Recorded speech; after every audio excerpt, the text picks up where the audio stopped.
Hello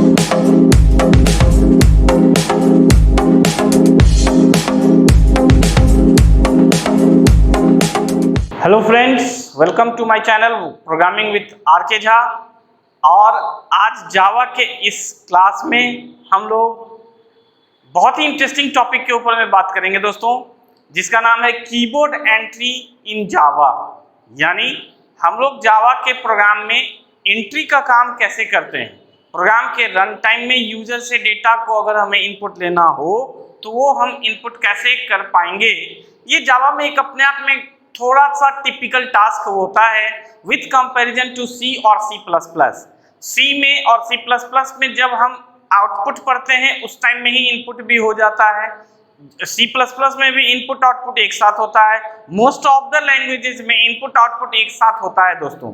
लेकिन हमने जब वीडियो आउटपुट स्टेटमेंट इन जावा का बनाया था वहां इनपुट हमने नहीं बताया और हमने बोला था आपको कि इनपुट करना हम लोग जावा में बाद में सीखेंगे। एक्चुअली इनपुट एक प्रोसेस के रूप में जावा के अंदर यूज होता है। चूंकि जावा अपने आप में कंप्लीट ऑब्जेक्ट ओरिएंटेड लैंग्वेज है, इसीलिए इसके जितने भी मेथड्स होते हैं वो किसी न किसी क्लास को बिलोंग करते हैं और क्लास किसी न किसी पैकेज को बिलोंग करते हैं। ये हायरार्की हमने आपको बताया है। तो जब हमें इनपुट लेने होते हैं तो इसके लिए जो पर्टिकुलर मेथड हैं वो क्लास के थ्रू एक्सेस होंगे और क्लास के लिए पैकेज भी एक्सेस होंगे। इसीलिए जावा में कीबोर्ड एंट्री करना एक टॉपिक वाइज हमें पढ़ना पड़ता है ताकि हम कीबोर्ड एंट्री का काम जावा में कर सकें। तो हमने टॉपिक आज का बनाया है जावा के लिए कीबोर्ड एंट्री इन जावा। ये टॉपिक हर जावा के प्रोग्रामर्स को बहुत काम आने वाला है और जो जावा से इंटरेस्ट रखते हैं, जावा में प्रोग्राम करना चाहते हैं, उन सभी मित्रों को हमारा आज का ये वीडियो बहुत हेल्पफुल होगा। तो वीडियो अंत तक जरूर देखें और जितने भी तरह के कीबोर्ड एंट्री का स्टाइल जावा ने शुरू के वर्जन से आज के वर्जन तक जो भी कुछ सपोर्ट किया है वो सारा तरीका हम आपसे डिस्कस करेंगे अपने वीडियोस में। लेकिन चूंकि एक ही वीडियो में सारा डिस्कशन नहीं हो सकता, इसीलिए कीबोर्ड एंट्री पर हमारा पार्ट बनेगा दोस्तों। हर वीडियो में एक एक कंप्लीट मेथड के ऊपर हम लोग बात करेंगे। तो चूंकि हमारा 3 टेक्निक होता है, इसीलिए कीबोर्ड एंट्री के ऊपर में 3 पार्ट बनाए जाएंगे वीडियो के, पार्ट 1, पार्ट 2 और पार्ट 3 करके। तो आइए, साथ ही साथ एक और बात आपको मैं बता दूं कि हमने प्रैक्टिकल सेशन का भी शुरुआत कर दिया है। हम अपने हर प्रोग्रामर्स के लिए, हर व्यूअर्स के लिए, हर पेपर्स के प्रोग्रामर्स के लिए, जैसे सी का हो, डाटा स्ट्रक्चर का हो, जावा का हो, C++ का हो और इस तरह से आगे भी जो पेपर्स हम शुरू करेंगे उसके थ्योरेटिकल के साथ साथ प्रैक्टिकल सेशन का भी वीडियो आप तक हम पहुंचाएंगे। हमारे चैनल पर आपको पेपर्स के थ्योरेटिकल सेशन का और उसके ऊपर प्रैक्टिकल इंप्लीमेंटेशन का वीडियो भी मिलेगा, तो आप जरूर वॉच करें। अगर चैनल से अभी तक आप नहीं जुड़ पाए हैं तो चैनल को सब्सक्राइब जरूर कर लें, बेल आइकन्स को क्लिक करें, बहुत प्रेम से क्लिक करें, वीडियो को लाइक करें और शेयर करके ज्यादा से ज्यादा लोगों तक पहुंचाएं। और कमेंट्स हमें जरूर करें मित्रों, आपका कमेंट्स हमें बताएगा कि हम काम कैसा कर रहे हैं। तो आइए, टॉपिक है कीबोर्ड एंट्री इन जावा। तो इसे हम लोग एक डिफाइन अगर करना चाहें कि कीबोर्ड एंट्री क्या होता है तो आप ये कह सकते हैं कि the process of inputting data with in program at run time is called as keyboard entry. Okay, ये होता तो हर लैंग्वेज में है, लेकिन कीबोर्ड एंट्री करके टॉपिक हम लोग जावा के अंदर स्पेशली पढ़ते हैं क्योंकि यहाँ एक टिपिकल प्रोसेस के रूप में उसे लिया जाता है और उसमें हमें चूंकि बहुत काम करने होते हैं, बहुत अनेक तरह के तरीका है, इसीलिए यहाँ हमने इसको एक टॉपिक के रूप में बनाया है। तो आप कह सकते हैं कि the process of inputting data with in program at run time is called as keyboard entry. तो हम ये कहेंगे since earlier version to till now Java supports three techniques for keyboard entry. तो इसका मतलब आपको समझ आ गया होगा कि जितने अर्लियर वर्जन से, शुरुआत के वर्जन से अभी तक जितने भी वर्जन हैं जावा में, तो Java supports three techniques for keyboard entry. तीन टेक्निक सपोर्ट करता है कीबोर्ड एंट्री के लिए। फर्स्ट, डेटा, अब इसे ऐसा कहेंगे हम लोग, थोड़ा सा इसको ऐसे लिखेंगे, बाय यूजिंग, फर्स्ट होगा by using data input stream, यहां डी, आई और एस तीनों कैपिटल होगा, by using data input stream class. Okay, second is by using input stream reader and buffered reader classes. दूसरे टेक्निक में दो क्लासेस का combined use होता है, एक इनपुट स्ट्रीम रीडर का और दूसरा बफर्ड रीडर का।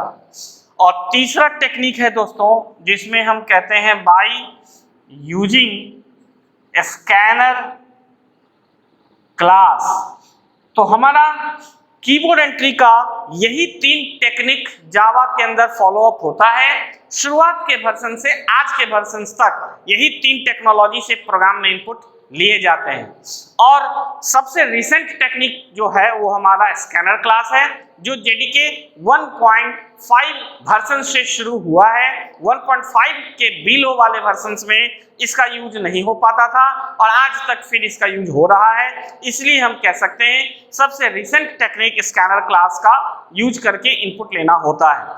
लेकिन हम आपको डेटा इनपुट स्ट्रीम क्लास और ये दूसरा टेक्निक और ये तीसरा टेक्निक, तीनों टेक्निक से कीबोर्ड एंट्री का कंप्लीट प्रोसेस हम आपको बताएंगे ताकि आप एंजॉय कर सकें और जावा का हर टेक्निक आपको पता हो। किसी भी टेक्निक से अगर आप इनपुट लेकर के प्रोग्राम बनाना चाहें या आपको ऐसा इंटरव्यू में, क्वेश्चन में मेंशन कर दिया जाए, किसी इंटरव्यू में आप कंपनी में बैठे हो और कह दे कि स्कैनर क्लास यूज नहीं, कोई दूसरा टेक्निक से इनपुट करके आप मुझे दिखाओ, तो आप बना सके, आप फेल्योर ना हो, आप ये कह सके कि हाँ हमें तीनों टेक्निक आता है इनपुट लेने के लिए। तो इसीलिए ये टेक्निक सभी प्रोग्रामर्स के लिए काम आने वाला है जो जावा से इंटरेस्ट रखते हैं। तो आइए, हमने यहाँ तीन टेक्निक का चर्चा किया है। हमारा फर्स्ट टेक्निक है डेटा इनपुट स्ट्रीम क्लास, दूसरा टेक्निक में दो क्लास का कंबाइंड यूज होता है और तीसरा टेक्निक में स्कैनर क्लास का यूज होता है। तो हम लोग एक एक करके टेक्निक का स्टेप्स देखेंगे। आइए, हमने सबसे पहला टेक्निक हम आज देखेंगे, डाटा इनपुट स्ट्रीम क्लास से इनपुट कैसे लिया जाए। उसके लिए हमें थ्योरेटिकली कौन कौन से रूल्स फॉलो करने होते हैं। मिटाना बहुत टफ होता है, लिखना बहुत आसान होता है दोस्तों। तो मिटाने में थोड़ा वक्त लगता है और आपको इंतजार करना पड़ता है। हो गया, मिट गया।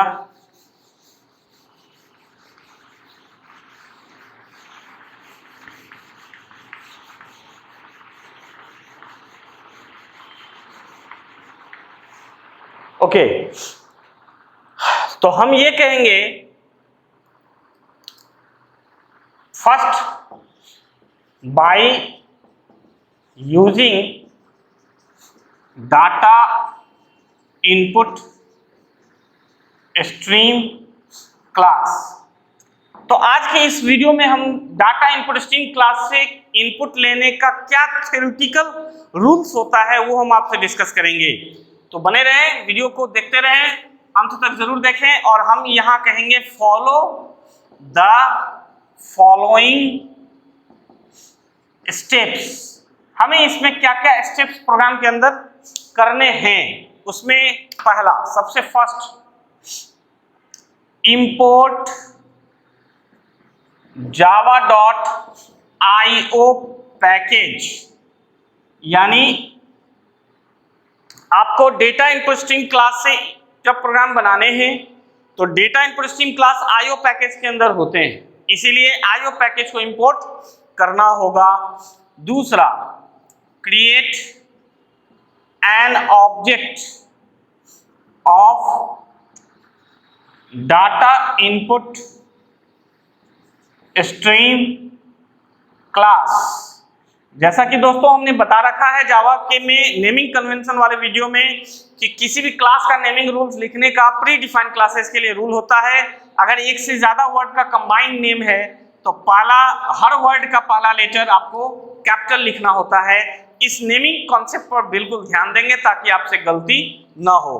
तो दूसरा स्टेप कि create an object of data input stream class, जिसका एग्जांपल होगा कि आपको ऑब्जेक्ट बनाने हैं तो आपको लिखने होंगे data input stream. Object name आप कुछ भी दे सकते हैं, यहां हमने सपोज D1 नाम का ऑब्जेक्ट लिया, फिर लिखना होगा न्यू डेटा इनपुट स्ट्रीम,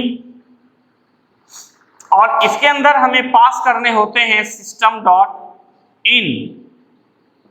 ये हमें स्टेप्स फॉलो करने हैं ऑब्जेक्ट बनाने के लिए। तो ये हमारा दूसरा स्टेप होगा और ये हम ऑब्जेक्ट नेम हुआ ऐसा कहेंगे। तीसरा स्टेप आपको करने होते हैं use try and catch block, यानी डेटा इनपुट स्ट्रीम क्लास से प्रोग्रामिंग करने के टाइम में ट्राई एंड कैच नाम का ब्लॉक भी जावा के प्रोग्राम में यूज करना होता है दोस्तों। अब ये ट्राई एंड कैच क्या है और कैसे यूज होता है, इस पर हमारा अलग वीडियो बनेगा। ट्राई और कैच का मेन यूज हम लोग एक्सेप्शन हैंडलिंग चैप्टर के लिए करते हैं, लेकिन अभी हमारा एक्सेप्शन हैंडलिंग पर्पस नहीं है।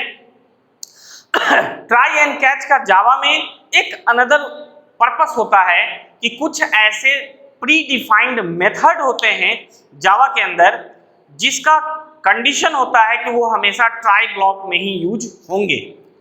यानी इस बात पर आप ध्यान दीजिएगा कि कुछ ऐसे प्री डिफाइंड मेथड हैं जावा के अंदर जिनका कंडीशन है कि वो जब भी यूज होगा तो ट्राई ब्लॉक में ही यूज होने चाहिए। तो ट्राई जब भी यूज होगा दोस्तों तो उसके साथ साथ कैच ब्लॉक भी यूज जरूर होता है, इसीलिए ट्राई एंड कैच एक साथ बोला जाता है। तो अभी इस प्रोग्राम में इस पर्पस के लिए ट्राई एंड कैच का यूज, यही सेकंड पर्पस इसका है कि डेटा इनपुट स्ट्रीम क्लास के अंदर के जिस मेथड को हम यूज करेंगे इनपुट के लिए उसका यूज ट्राई ब्लॉक में ही हो सकता है, और ट्राई है इसीलिए कैच यूज होगा, इसीलिए ट्राई एंड कैच का अभी इस प्रोग्राम में यूज हो रहा है। हालांकि ट्राई एंड कैच का जावा में मेन यूज है एक्सेप्शन हैंडलिंग पर्पस, जो कि हमारा अलग वीडियो उसके ऊपर में बनेगा। तो थर्ड स्टेप हमने लिख दिया। फोर्थ स्टेप होगा इसमें कि use read line method of data input stream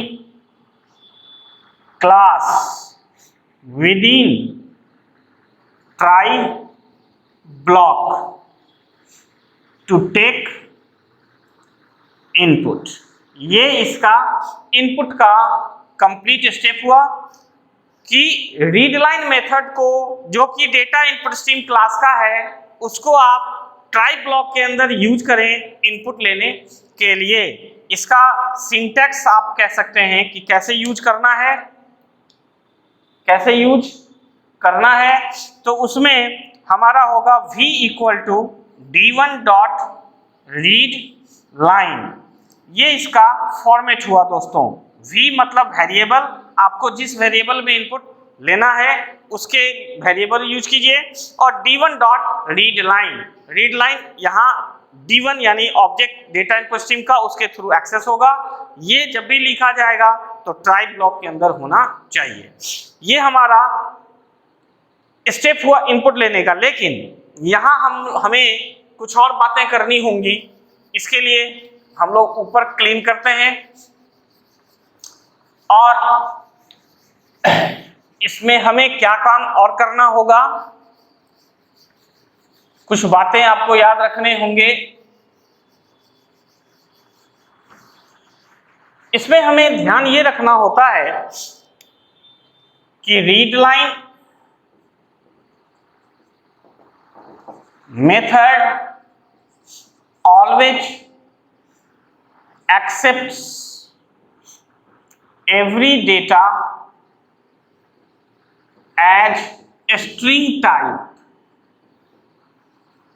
okay, यानी रीड लाइन मेथड प्रत्येक डेटा को as a string type accept करता है। इसीलिए इसमें पांचवा स्टेप आपका होगा, पांचवा स्टेप होगा परफॉर्म द रिक्वायर्ड कन्वर्सन। पांचवा स्टेप होगा परफॉर्म द रिक्वायर्ड कन्वर्सन, यानी कन्वर्सन का मतलब अगर स्ट्रिंग के रूप में आपने इनपुट लिया और आपको इंटीजर वेरिएबल में ले जाना है, फ्लोट वेरिएबल में ले जाना है, लॉन्ग वेरिएबल में ले जाना है, डबल वेरिएबल में ले जाना है, तो रीड लाइन से जो इनपुट होगा वो तो कंप्लीट स्ट्रिंग के रूप में होगा, लेकिन आपको जिस वेरिएबल में ले जाना है उसके कॉरेस्पॉन्डिंग आपको कन्वर्सन लिखने होते हैं। तो ये आपका कंप्लीट स्टेप्स होगा। और कन्वर्सन में हमें क्या लिखने होते हैं वो मैं आपको लिख करके झट से बता दूं, और कंप्लीट नोट्स आपको भेजे जाएंगे। हर वीडियो के डिस्क्रिप्शन बॉक्स में नोट्स का लिंक शेयर किया जाता है, जैसा कि आपको पता है, और हमारे सारे व्यूअर्स टेलीग्राम के माध्यम से नोट्स तक पहुंच सकते हैं, और इन सभी का कंप्लीट डिस्क्रिप्शन नोट्स आपको मिल जाएंगे ताकि आपको पढ़ने में फिर सुविधा हो सके। हमारा कन्वर्सन होगा, कन्वर्सन हमें परफॉर्म क्या करने हैं, तो फर्स्ट टू इंटीजर अगर आपको कन्वर्ट करने हैं तो आपको लिखने होंगे int v equal to integer dot parse int, और इसके अंदर स्ट्रिंग वैल्यू। ये आपका स्ट्रिंग डेटा को इंटीजर डेटा में कन्वर्ट करने के लिए जावा के अंदर लिखने होते हैं। ये कन्वर्सन मित्रों सिर्फ डेटा इनपुट स्ट्रीम के केस में होगा ऐसा नहीं है।